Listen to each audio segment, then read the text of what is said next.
Hey everyone, how's it going? This is a stamps.com versus Shipstation honest review. So, at the first glance, it might seem like stamps.com is winning, but if we look at all of the features, accounting is available for Shipstation, which is not available for stamps.com. But activity dashboard, air shipping is available for stamps.com, and you don't get them for Shipstation. Next up, customer database, customizable branding. These things are available for Shipstation and not available for stamps.com. Same for delivery tracking.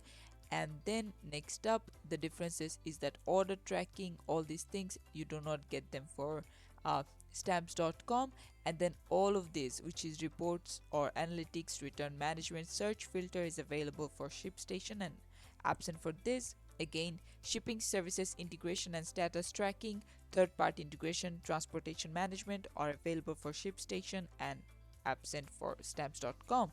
So for more features, Shipstation is the better option and I would say go for them, but it honestly depends on how many labels you're getting a month and things like that. But this is the overall overview and hope that helped. Thanks for watching. Please leave a like and subscribe for more tutorials like this, and I'll see you guys in the next one.